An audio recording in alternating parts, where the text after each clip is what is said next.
तो दोस्तों आज मैं एक्सप्लेन करने वाला हूँ एक नॉर्वेजियन कंट्री की हॉरर सीरीज को जिसका नाम है postmortem no one dies in Skarnes. ये सीरीज 2021 के एंड में रिलीज करी गई थी और इसकी IMDb रेटिंग है 7.1 स्टार्स आउट ऑफ 10। पोस्टमार्टम एक मिनी सीरीज है जिसके अंदर टोटल 6 एपिसोड्स हैं, जिनमें से 3 एपिसोड्स को तो मैं एक्सप्लेन करने वाला हूँ, लेकिन यहाँ पर बाकी के 3 एपिसोड्स को एक्सप्लेन करेंगी स्केरी नाइट्स इन हिंदी। और उनके चैनल पे आपको एपिसोड 4, 5 और 6 की एक्सप्लेनेशन मिलेगी विद लॉट ऑफ थ्योरीज। तो आपको देखने में काफी ज्यादा मजा आएगा क्योंकि वो यहाँ पर क्लिप्स यूज करने वाले हैं जिससे आपका व्यूइंग एक्सपीरियंस काफी बेटर हो जाएगा। और उनकी वीडियो का जो लिंक है वो मैं नीचे डिस्क्रिप्शन में और पिन कमेंट में दे दूंगा, तो जरूर चेकआउट कर लेना। और एक खास बात ये है कि यहाँ पर पोस्टमार्टम नाम से एक मूवी भी रिलीज हुई थी जो कि 2020 में आई थी, तो उसको भी मैं जल्दी से एक्सप्लेन करूंगा। तो नेक्स्ट टाइम जब भी आपकी नोटिफिकेशन में या फिर फीड पर कोई भी वीडियो पोस्टमार्टम नाम से आएगी तो वहां पर उसका ईयर जरूर देख लेना। वहां पर मैं टाइटल में क्लियरली लिख दूंगा कि नॉट ए सीरीज, जिससे आपको ये पता चल जाएगा कि ये सीरीज नहीं है बल्कि मूवी है, क्योंकि कई लोग क्या करते हैं कि उसको इग्नोर कर देते हैं। इस सीरीज का कॉन्सेप्ट जो है वो काफी इंटरेस्टिंग है एंड मैं उम्मीद करता हूँ कि आपको ये वीडियो जरूर पसंद आएगी। मेक श्योर कि आप दोनों वीडियोस को लाइक करें और दोनों ही चैनल को सब्सक्राइब कर लें। तो चलिए अब बिना किसी देरी के चलते हैं सीधा वीडियो की तरफ।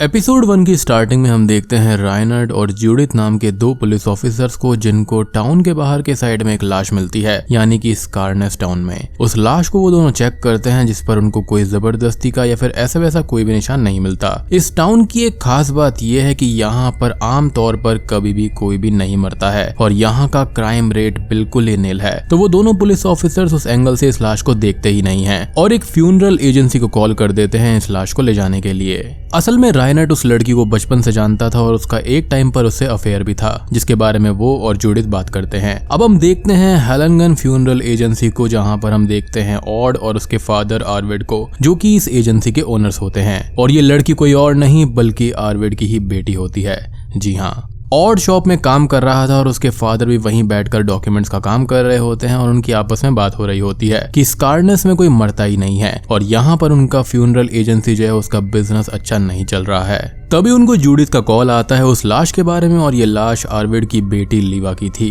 अब वो दोनों दुखी होकर उस स्पॉट पर पहुंचते हैं और ऑड अपनी बहन की डेथ से बहुत ही ज्यादा दुखी था, बट ये काम भी उनका था तो ये उनको करना ही पड़ेगा। अब ऑड और आर्विड अपनी बेटी की लाश यानी कि लीवा को पिक करते हैं और जूडिथ के कहने पर ऑटोप्सी के लिए दे देते हैं। अब अगले सीन में लीवा को पोस्टमार्टम के लिए डॉक्टर्स रेडी करते हैं और पोस्टमार्टम शुरू करते हैं, जहां पर डॉक्टर उस लाश पर एक कट लगाती है तो उस लाश का ब्लड अभी भी नॉर्मल स्टेट में उसको दिखाई देता है, जो कि मरने के बाद में फ्रीज हो जाना चाहिए था।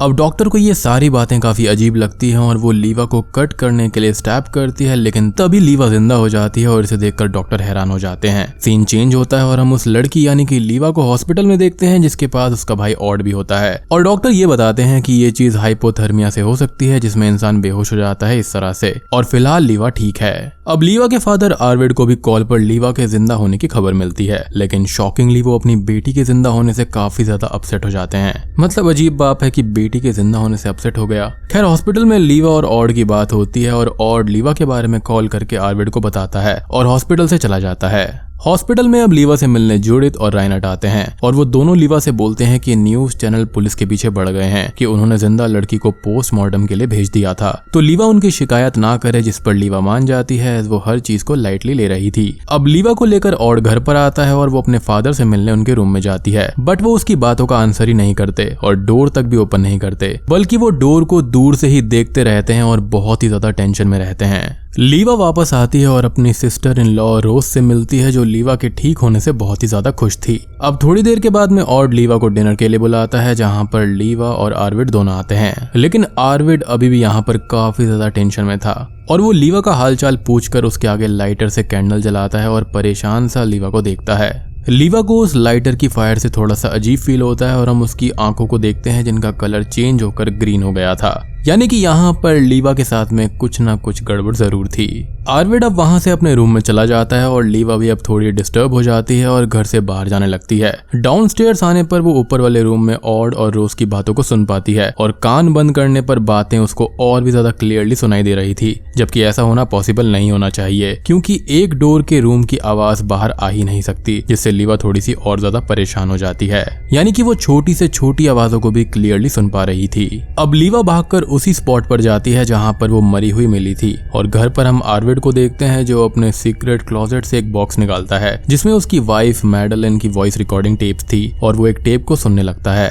टेप के अंदर मैडलिन ये बोलती है कि उसको मरना होगा और कोई चारा नहीं है और उसकी डार्कनेस उसके बच्चों और उसकी फैमिली के लिए ठीक नहीं है। साथ ही आर्विड को लीवा का ख्याल रखना होगा और लीवा भी मैडलिन के जैसी ना हो, ये आर्विड को नजर रखनी होगी। और इन सारी बातों का मतलब हमें सीरीज के अंदर आगे समझ में आएगा। खैर इधर लीवा उस स्पॉट पर चेक करती है तो उसको अपना फ्लैशबैक आता है जिसमें एक्चुअली उस पर किसी ने अटैक किया था और उसको जान से मारने की कोशिश करी थी, उसको इंजेक्शन दिया था। लीवा इससे टेंशन में आ जाती है और वो ये बात बताने के लिए पुलिस स्टेशन जाती है राइनर्ट के पास में और उसको सब कुछ बता देती है। राइनर्ट लीवा की बात सुनता है और उसको घर तक छोड़ने आता है और उसको समझाता है कि लीवा परेशान ना हो।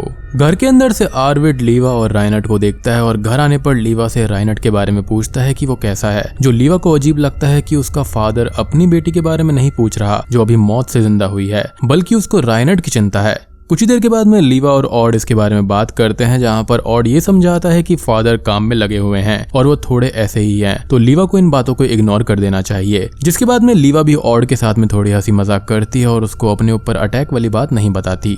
रात को आर्विड लीवा को अपने रूम में बुलाते हैं और उसको क्लोरोफॉर्म से बेहोश करने लगते हैं और उससे ऐसा करने पर माफी मांगते हैं। लीवा बेहोश हो जाती है और आर्विड उसको अपने साथ लेकर कहीं पर जाने लगते हैं और ऑड बेहोश लीवा को तो नहीं देख पाता लेकिन आर्विड से जाने का रीजन पूछता है तो वो बताते हैं कि वो कुछ काम से बाहर जा रहे हैं। आर्विड अब लीवा को लेकर एक फैसिलिटी में आते हैं जहाँ पर डेड बॉडीज को जलाया जाता था। आर्विड लीवा के कैस्केट को एक चेम्बर में डाल देते हैं और जलाने लगते हैं। लीवा अपने कैस्केट से बाहर आने की कोशिश करने लगती है और उसको तोड़कर बाहर भी आ जाती है और खुद को चेम्बर से बाहर निकाल लेती है। बाहर आने के बाद में वो आर्विड को देखकर उसको ये बोलती है कि उसने ऐसा क्यों किया और उसने ही उसको पहले मारने की कोशिश करी होगी, जिस पर आर्विड मना कर देते हैं कि उन्होंने पहले ऐसा कुछ भी नहीं किया था और लीवा की खातिर ही उनको ऐसा करना होगा, जिस पर लीवा उन पर गुस्सा करने लगती है।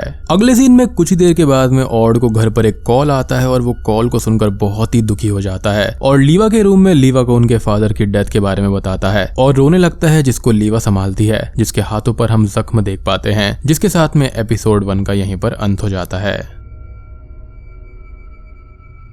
एपिसोड 2 की शुरुआत में हम फैसिलिटी के अंदर जूडिथ और राइनर्ट को देखते हैं आर्विड की डेड बॉडी को एग्जामिन करते हुए, जहां पर राइनर्ट को ये एक नॉर्मल डेथ नहीं लग रही थी लेकिन जूडिथ और फैसिलिटी मैनेजर को ये एक एक्सीडेंट ही लग रहा था कि आर्विड यहां से फिसलकर गिर गया होगा और मारा गया होगा। अगले सीन में हम लीवा को उसके घर पर देखते हैं जहां पर वो जागती है और उसको एक फ्लैशबैक आता है जहां पर हम ये देखते हैं कि उसके फादर ने उसको समझाने की कोशिश करी थी और लीवा गुस्से में उनको पुश करती है जिससे आर्विड की नेक में एक हैंडल घुस जाता है और उसकी डेथ हो जाती है। यानी कि लीवा ने ही अपने फादर को मार दिया था।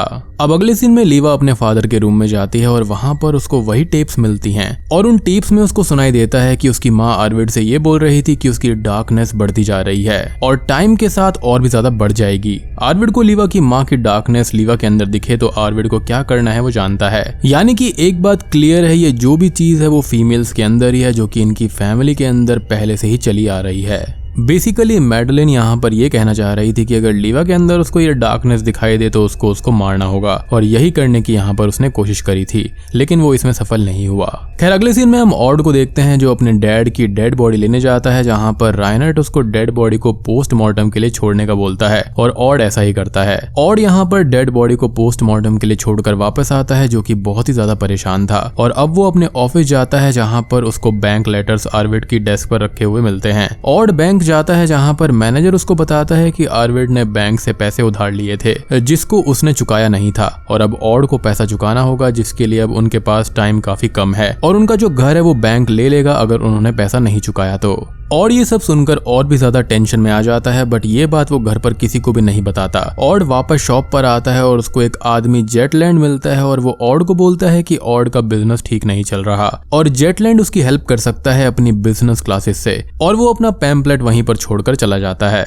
अब हॉस्पिटल में पोस्टमार्टम के दौरान डॉक्टर्स ये डिस्कवर करते हैं कि आर्विड की चेस्ट पर एक बहुत ही गहरा घाव है और उसकी पसलियां भी टूटी हुई है। इधर जूडिथ और राइनर्ड की आपस में बात हो रही होती है, जहां पर राइनर्ड को आर्विड की डेथ में मर्डर का एंगल दिखाई दे रहा था, क्योंकि पहले उसको लीवा ने बताया था कि उस पर भी अटैक हुआ था, बट जूडिथ को ये सब एक एक्सीडेंट ही लग रहा था, जिसके पीछे भी एक रीजन है जिसके बारे में हम आगे बात करेंगे। अब यहाँ पर डॉक्टर्स का कॉल आता है और वो उन दोनों को बताते हैं कि आर्विड की पसलियां टूटी हुई है और ये गिरने से नहीं हुआ है बल्कि किसी ने उनको पुश किया होगा। इधर लीवा, जो कि रोज यानी कि अपनी भाभी के साथ एक हॉस्पिटल में नर्स होती है, वो अपने एक पेशेंट को ट्रीट कर रही थी। तभी ब्लड सैंपल्स लेते टाइम लीवा को उस पेशेंट की नसें साफ साफ दिखाई देने लगती हैं, जैसे वो उसकी बॉडी के आर पार देख पा रही हो या फिर जैसे कि उसकी नसें बाहर आने वाली हों। अब लीवा की हालत खराब हो जाती है और वो अपना ध्यान छोड़ देती है, जिससे उसके ऊपर ब्लड गिर जाता है और दूसरा असिस्टेंट उसको वॉशरूम भेज देता है। वॉशरूम में लीवा खुद को साफ करने लगती है कि तभी वो अपने मुंह से अपनी शर्ट के ब्लड को साफ करती है। हम उसको थोड़ा सा चेंज होता हुआ भी देख पाते हैं। लीवा की आंखें भी ग्रीन हो जाती हैं और वो अपनी शर्ट पर लगे हुए ब्लड को सक करने की कोशिश करने लगती है। अब वहां पर रोज आती है और उसका हालचाल पूछती है और लीवा डॉक्टर सिवेरा के पास में जाती है, जो उसका ब्लड सैंपल लेते हैं और उसको रेस्ट करने की सलाह देते हैं, क्योंकि ये सब उसके फादर की डेथ के ट्रॉमा से भी हो सकता है। लीवा अब उस बार्न पर भी जाती है जहां पर वो मरी हुई मिली थी और उधर उसको राइनर्ड मिलता है, जो उससे थोड़ी बात करता है और उसको चिलअप करता है कि वो परेशान ना हो। और यहाँ पर अब लीवा को राइनर्ड की नसें भी साफ साफ दिख रही थी और वो थोड़ी सी चेंज होने लगती है, लेकिन वो खुद को कंट्रोल कर लेती है। रात को लीवा अपने घर पर अपनी मदर की उन टेप्स को फिर से सुनती है, जिसमें उसकी माँ आर्विड से ब्लड के लिए रिक्वेस्ट कर रही थी और बहुत ज्यादा तड़प रही थी और लीवा भी अब ब्लड के लिए क्रेव करने लगती है। लीवा खुद को संभालने की कोशिश करती है, बट उसकी तड़प बढ़ती जा रही थी और वो हॉस्पिटल आ जाती है। हॉस्पिटल में लीवा अपनी उस पेशेंट के पास में जाती है और उसके ब्लड को एक ब्लड बैग में लेने लगती है और उसको पी जाती है, लेकिन ब्लड निकल जाने से होता यह है कि उस पेशेंट की तबीयत बहुत ही ज्यादा खराब हो जाती है और वो जागती है और लीवा उसको ठीक करने के लिए उसकी चेस्ट को पुशअप करती है, जिससे कि उस लेडी की वहीं पर डेथ हो जाती है। लीवा इससे बहुत घबरा जाती है और तभी दूसरा असिस्टेंट वहां पर आता है और उस लेडी को देखता है जो कि मर चुकी थी और लीवा यहाँ पर बेड के नीचे ही छुप जाती है, जिसको वो आदमी नहीं देख पाता। अब उस आदमी के जाने के बाद में लीवा बेड से बाहर आती है और रूम से बाहर भागने लगती है, बट डोर बाहर से लॉक्ड हो जाता है और एपिसोड 2 का यहीं पर अंत हो जाता है। एपिसोड 3 की स्टार्टिंग में हम देखते हैं ऑड को, जो आर्विड को फ्यूनरल के लिए रेडी कर रहा होता है और रोज भी उसके साथ थी, जहां पर ऑड को कॉल आता है और हॉस्पिटल में एक लेडी की डेथ हो गई थी और रोज ये सुनकर बहुत ही ज्यादा शॉक्ड हो जाती है, क्योंकि वो लेडी तो बिल्कुल ठीक थी और अभी मरने वाली भी नहीं थी। पुलिस स्टेशन में हम देखते हैं राइनर्ड और जूडिथ को, जहां पर राइनर्ड आर्विड के केस को एज अ मर्डर कंसिडर कर रहा था और वो इस केस पर काम करता है, जहां जूडिथ उसको समझाती है कि राइनर्ड इस केस को छोड़ दे, ये कोई मर्डर वगैरह नहीं है। अब हॉस्पिटल में ऑड उस लेडी यानी कि मिसेस गार्डनसन की डेड बॉडी को लेने आया था फ्यूनरल के लिए और लीवा बेड के नीचे ही छुपी हुई थी, यानी कि मरने वाली लेडी जो थी वो मिसेस गार्डनसन थी। ऑड उस लाश को लेकर चला जाता है और लीवा बेड के नीचे से बाहर आती है और तभी मिसेस गार्डनसन के बेटे आते हैं, जिनसे थोड़ी बात करके लीवा वहां से चली जाती है। लीवा घर आती है और खुद को साफ करके उस ब्लड बैग को डस्टबिन में फेंक देती है। अब लीवा ऑड के पास बैठी होती है, जहां पर ऑड उसको बताता है कि उसके डैड ने पहले से ही सब कुछ मैनेज करके रखा था और ऑड को बस थोड़ा बहुत ही काम करना होगा, लेकिन यूलॉजी लीवा को रीड करनी होगी, जिस पर लीवा पहले मना कर देती है लेकिन बाद में मान जाती है, एज ऑड तो काफी परेशान था ही। ऑड लीवा को देखता है और उसको बताता है कि उसकी आंखें ग्रीन जैसी दिख रही हैं। लीवा अब वॉशरूम में अपनी आंखें देखती है तो वो सडनली ही ग्रीन हो जाती है और लीवा काफी परेशान हो उठती है। दूसरी ओर राइनर्ड और जूडिथ एक रेस्टोरेंट में होते हैं, जहां पर जूडिथ राइनर्ड को बताती है कि जब वो यंग थी तब स्कारनेस में रैंडम डेथ्स होना शुरू हो गई थी। तब जूडिथ ने सोचा कि वो ये केस को सॉल्व कर देगी और उसको लीवा की मदर यानी कि मैडलिन पर शक हुआ था। उसको लगा कि ये सब उसने ही किया होगा, उस पर कोई डीमन होगा, लेकिन बाद में लीवा की मदर की डेथ हो गई और जूडिथ ने वो केस छोड़ दिया। अब हम देखते हैं लीवा को अपने घर पर, जिसको गार्डन से बजन यानी कि आवाज आ रही थी, जिससे कि वो परेशान होकर उस मशीन को तोड़ देती है और उसकी जेटलैंड से बहस हो जाती है और वो जेटलैंड को पीटने लगती है, लेकिन तभी रास्ते से राइनर्ड जा रहा होता है और वो लीवा को रोकने आता है, जिसको लीवा दूर धक्का दे देती है और राइनर्ड को बहुत दर्द होता है। लीवा होश में आकर अब उससे माफी मांगती है। राइनर्ड पुलिस स्टेशन आता है और अपने कैबिन में अपनी चेस्ट की फोटो निकाल कर देखता है, जहाँ पर बहुत ज्यादा घाव आ गया था। जूडिथ भी वहां पर आती है और वो उसको इग्नोर कर देती है। राइनर्ड अब इसके बारे में सोचने लगता है और उसको याद आता है कि आर्विड के बारे में भी डॉक्टर ने यही बताया था कि उसको पुश किया गया था। और अब राइनर्ड को कहीं ना कहीं लीवा और बाकी चीजें कनेक्टेड लगने लगती हैं, जिसको वो और भी ज्यादा इन्वेस्टिगेट करने लगता है। घर पर लीवा को ब्लड के लिए क्रेविंग्स होने लगती हैं और उसको अपनी माँ की रिकॉर्डिंग की आवाजें बार बार अपने माइंड में सुनाई देने लगती हैं कि उसको ब्लड चाहिए।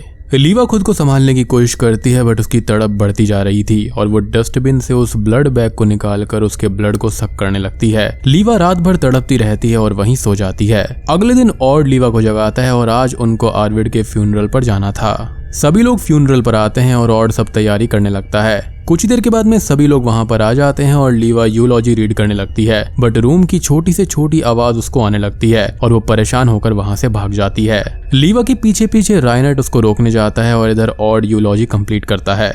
अब रात को ऑड यहाँ पर परेशान बैठा होता है कि यहाँ पर सभी कुछ कितना अजीब सा चल रहा है, जिसके बाद में रोज आकर उसको संभालती है। दूसरी ओर लीवा को होश आता है तो वो खुद को एक जंगल के बीचों बीच में पाती है और राइनर्ड के वॉइस मैसेजेस उसको मिलते हैं जो उसके जाने से परेशान था। लीवा राइनर्ड के घर पर जाती है और राइनर्ड उसको संभालता है और हक करता है, जिसकी हार्ट बीट लीवा को तेज तेज सुनाई दे रही थी। अब अगली सुबह लीवा जागती है तो उसका मुंह ब्लड से लथपथ था और उसके पास में यानी कि बेड पर राइनर्ड की खून से लथपथ लाश पड़ी हुई थी, जिसकी नेक पर लीवा ने बाइट किया हुआ था। और इसी के साथ में एपिसोड 3 का यहाँ पर अंत हो जाता है। तो दोस्तों ये थे पोस्टमार्टम सीरीज के पहले 3 एपिसोड की कहानी। उम्मीद करता हूँ कि आपको ये सीरीज अभी तक पसंद आ रही होगी और आगे के एपिसोड्स को देखने के लिए आपको पता ही है कि क्या करना है। नीचे डिस्क्रिप्शन में लिंक है, जल्दी से जाके वीडियो को देख लेना। तो वीडियो पसंद आई हो तो लाइक कर देना, चैनल पर नए हैं तो सब्सक्राइब कर दीजिए। तो मैं आप सबको मिलता हूँ अगली वीडियो के साथ में, तब तक के लिए स्टे